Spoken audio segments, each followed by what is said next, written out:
From the Presidential Palace, Manila, Dateline Malacañang.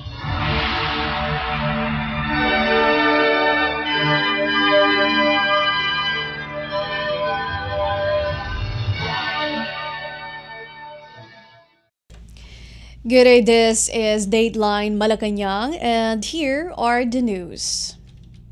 On the top story, Philippine President Ferdinand R. Marcos Jr. declared that the government continues to safeguard and defend the Philippine waters, pledging to not accept any act of disrespect towards the nation's sovereignty.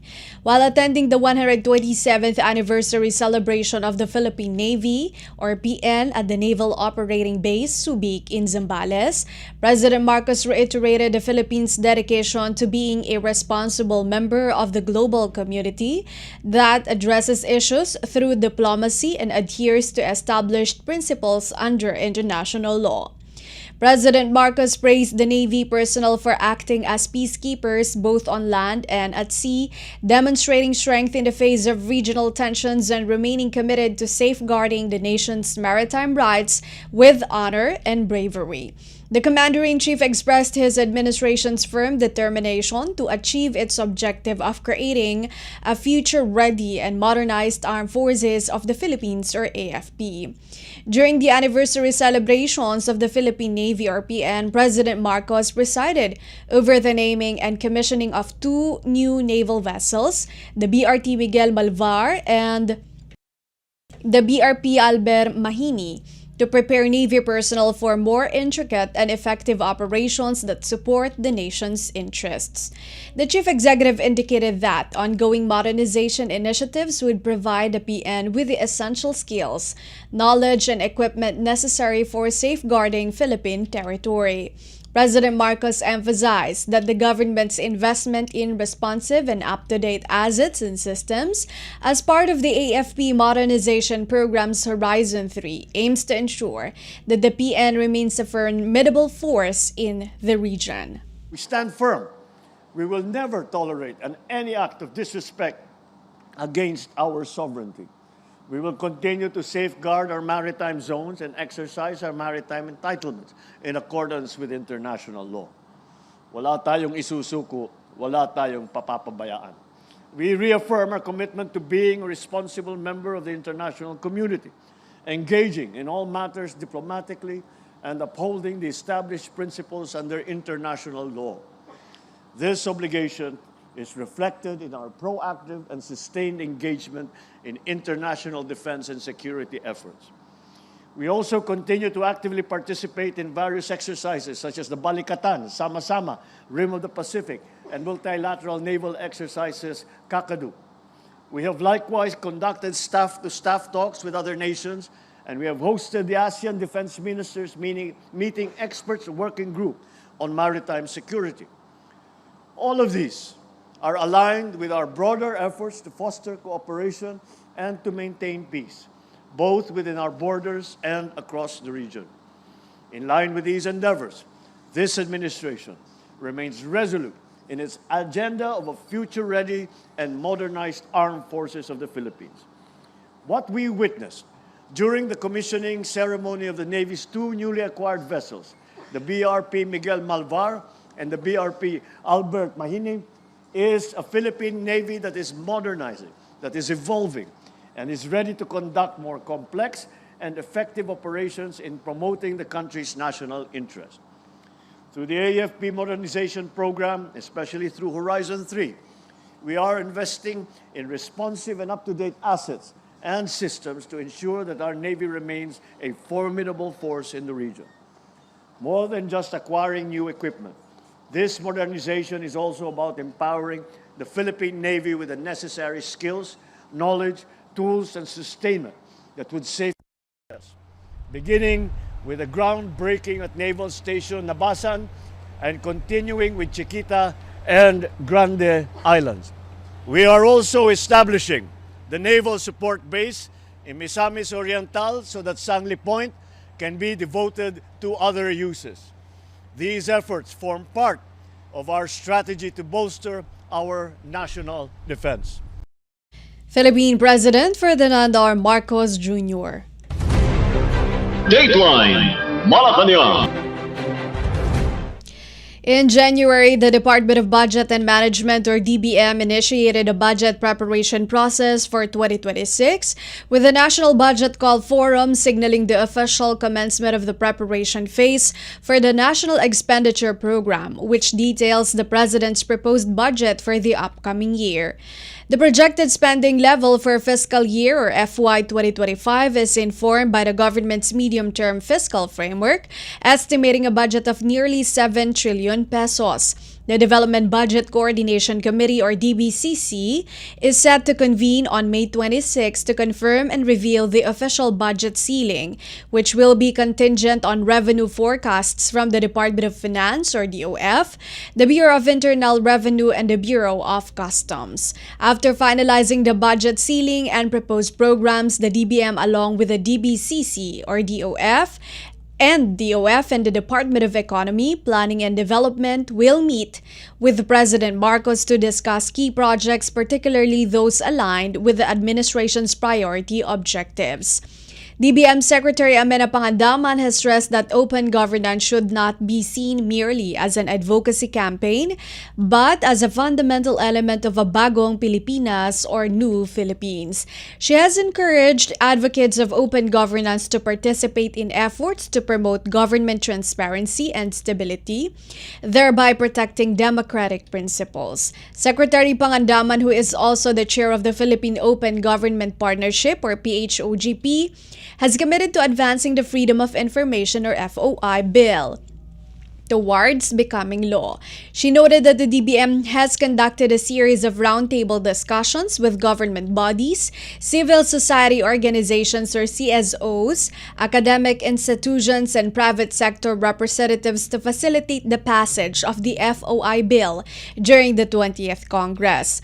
The DBM is collaborating with the Presidential Communications Office to refine the key provisions of the FOI bill, which will be presented at the Legislative Executive Development Advisory Council meeting on May 26. Secretary Pangandaman also emphasized the Philippines' successful organization of the East Asia and the Pacific International Public Procurement Conference in April, noting that the Nationals submitted the most entries in Asia and the Pacific for the Open Gov Challenge. These key developments are part of the initiatives that the government is promoting in collaboration with civil society members following the formal establishment of the PHOGP through Executive Order 31 signed by Marcos in June 2023. PHOGP is a collaborative partnership tasked with overseeing and executing the country's commitments to the OGP.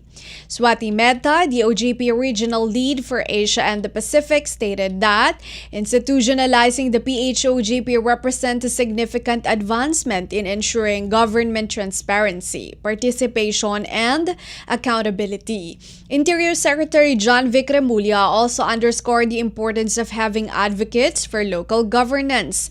Open Gov Week, which continues until May 23, features various activities such as forums, workshops, youth-led initiatives, and discussions bringing together key representatives from different government agencies, civil society organizations, the private sector, and the youth. The week-long celebration is designed to promote the principles of transparency, accountability, citizen engagement, and innovation in governance. Dateline Malacañang. Department of Migrant Workers, or DMW Secretary Hans Leo Kakdak, said everyone will be held accountable in the ongoing investigation regarding the 1.4 billion pesos land transaction made by the Overseas Workers Welfare Administration, or OWA, emphasizing that this is a matter of accountability and public confidence. He indicated that the DMW is thoroughly examining potential procedural errors and the absence of proper authorization in the land acquisition process, which is located near the Ninoy Aquino International Airport Terminal 1 in Parañaque City. This acquisition was intended for a halfway house project for overseas Filipino workers or OFWs and occurred under the leadership of former OWA Administrator Arnel Ignacio. He remarked that several infractions might have taken place during the land acquisition, highlighting that it did not obtain the necessary approval from the OWA Board of Trustees. Secretary Kakdak mentioned that the DMW is continuing to investigate the matter, even though it has already submitted its findings to Philippine President Ferdinand R. Marcos Jr. DMW Undersecretary Kaunan took the oath of office on Friday as the new administrator of OWA. He mentioned he has instructed Kaunan to safeguard both the OWA Trust Fund, which is derived from the contributions of OFWs, and the funds allocated from the national budget. On Monday, Malacañang reported that preliminary findings indicated the trust fund remains intact and there are currently no signs that it has been utilized in any property dealings. Dateline Malacañang. The Department of Migrant Workers or DMW has urged overseas Filipino workers or OFWs and their families to remain cautious in light of increasing COVID-19 cases in various areas of Southeast Asia. Migrant Workers Secretary Hans Leo Kakdak emphasized on Tuesday the importance of OFWs continuing to adhere to the health and safety guidelines set by their host nations. On Monday, the DMW released the health advisory following a report from the Department of Health or DOH, indicating a rise in COVID-19 cases in multiple Southeast Asian countries, including Singapore, Thailand, and Hong Kong. He noted that this action aligns with Philippine President Ferdinand R. Marcos Jr.'s directive to protect the safety and welfare of Filipino migrant workers. Secretary Kakdak stated that as the DOH has indicated, there is no reason to panic. He mentioned that the government is vigilantly tracking developments within the Southeast Asian region while maintaining close collaboration with nearby health authorities to ensure readiness. As of May 3, the Philippines has experienced an 87% decline in both COVID-19 cases, and that's compared to the same time frame in 2024. The DMW has advised OFWs to continue following standard preventive measures, including wearing face masks in healthcare environments, staying home if feeling unwell, practicing proper cough hygiene, washing hands regularly, and seeking prompt medical attention when experiencing symptoms. Kakdak guaranteed that DMW migrant workers' offices in affected nations are prepared to provide immediate support and assistance to OFWs who may encounter urgent health issues. Dateline Malacañang. The Philippine government expressed its approval regarding the adoption of a groundbreaking United Nations agreement that outlines strategies for global collaboration on preventing, preparing for, and responding to pandemics. This pandemic agreement, the first of its nature, was officially adopted on Tuesday during the 78th World Health Assembly held in Switzerland, following 3 years of rigorous discussions initiated to address the deficiencies noted in both national and global responses to the COVID-19 pandemic 2020 to 2023.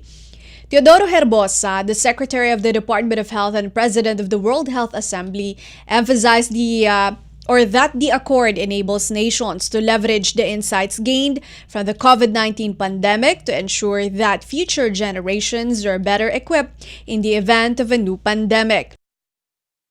The Philippine Department of Foreign Affairs or DFA said that the adoption marks a historic milestone for multilateralism and a reaffirmation of the collective determination of the international community to enhance global health cooperation.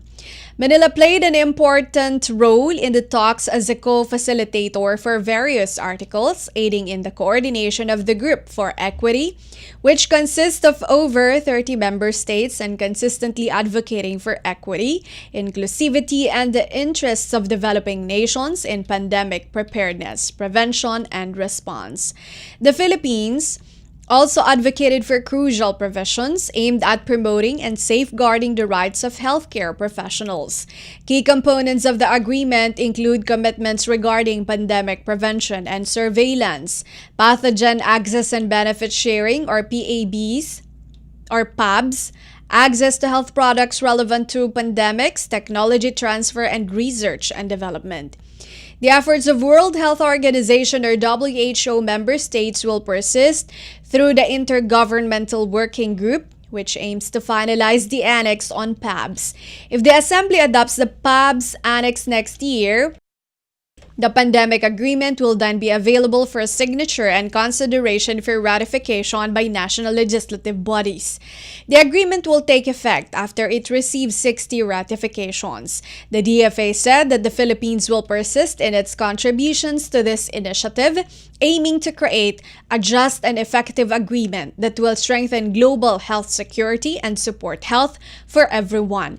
The WHO announced that pharmaceutical companies involved in the PAB system will provide the organization with swift access targeting 20% of their real-time production of safe, quality, and effective vaccines, therapeutics, and diagnostics for the pathogen responsible for the pandemic emergency. The allocation of these products will be determined by public health requirements and priorities with special consideration for the needs of developing nations. The acceptance of the pandemic agreement came after it received approval from member state delegations on May 19, with a tally of 124 votes in favor, no objections, and 11 abstentions. Dateline Malacañang. The Czech Republic is welcoming more than 10,000 skilled foreign workers, with the Philippines identified as a key ally in addressing this increasing labor need, particularly within its transport, logistics, and technical industries.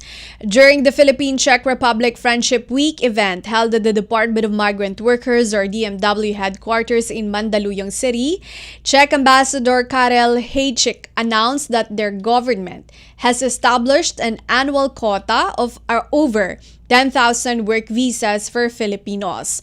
He mentioned that currently upwards of the 11,000 Filipino workers reside and work throughout the Czech Republic. The ambassador highlighted that the strong necessity for foreign skilled workers primarily arises from the Czech Republic's flourishing transportation and logistics industries. He noted that the Ministry of Transport has a specific demand for drivers, public transport operators, and personnel for major distribution centers located in Central and Eastern Europe. The MW Secretary Hans Leo Kakdak noted that Filipino workers are esteemed for their professionalism, adaptability, and exceptional work ethic. He also referenced a joint statement signed by Philippine President Ferdinand R. Marcos Jr. and Czech Republic President Peter Pavel in 2024, which ensures equal rights for overseas Filipino workers or OFW in accordance with the labor laws of the host country. According to the Czech Statistical Office, the median salary in the Czech Republic stood at 41,739, which is roughly 1,600 euro as of the fourth quarter of 2024. Hejcik mentioned that wages could reach between 2,000 euro to 3,000 euro depending on the type of employment. However, he emphasized that besides salary, other advantages like healthcare, housing, and transportation hold equal significance. Secretary Kakdak pointed out that in addition to labor, the Philippine-Czech Republic Friendship Week showcases the positive relations between the two nations. He mentioned that the occasion is a tribute to all the positive aspects involving the Philippines, the overseas Filipino workers or OFWs, and the Czech Republic. Regarding the government's involvement, Secretary Kakdak stated that the collaboration aims for enhanced cooperation focused on safer, transparent, and ethical recruitment practices, which includes ensuring the welfare and protection of OFWs in the Czech Republic until their safe return to the Philippines. Dateline Malacañang. Germany and the Philippines emphasize the importance of establishing a mechanism to enable the exchange of classified information between their military forces. During a strat-based ADRI forum held in Taguig City, German Ambassador to Philippines Andreas Michael Fafernoschke stated that the agreement is essential for both governments to fully leverage the recently established German-Philippine Defense Cooperation Pact. At the same forum, Major General Romel Cordova, the Armed Forces of the Philippines or AFP Deputy Chief of Staff for Plans, noted that the more defined arrangement for intelligence sharing would assist Manila in combating foreign malign influences and engaging in information warfare. He mentioned that the Philippines is eager to learn how the German military is addressing threats in its cyber and information domains through the formation of its newest branch, the Cyber and Information Domain Service. Berlin and Manila have recently finalized a new agreement focused on defense collaboration, which includes potential cooperation in areas like cybersecurity, defense equipment, logistics, and United Nations peacekeeping missions. While strengthening defense relations with Manila, Fafernoschke emphasized that Berlin does not seek to exert unilateral influence in the region. He highlighted that Manila has consistently demonstrated a strong commitment to international law, particularly the United Nations Convention on the Law of the Sea. According to Strat-based ADR's Dindo Manhit, this expanding partnership reflects the resilience of Philippine-German relations and conveys that responsible members of the international community will continue to collaborate to maintain a free and open Indo-Pacific. Dateline Malacañang. Finally, for Dateline Malacañang, on Tuesday, Germany highlighted its position as a leader in the defense technology sector while promoting the advanced U-212 NFS submarines for the Philippine Navy. Recently, Italy's Fincantieri and the German company ThyssenKrupp Marine Systems revealed their intention to submit a joint proposal to supply the Philippines with its inaugural submarines as part of the country's military modernization initiative. In a surprise interview conducted during a strat-based ADRI forum in Taguig City, German Ambassador to the Philippines Andreas Michael Fafernoschke mentioned that the consortium, alongside the German and Italian governments, is still finalizing the offer.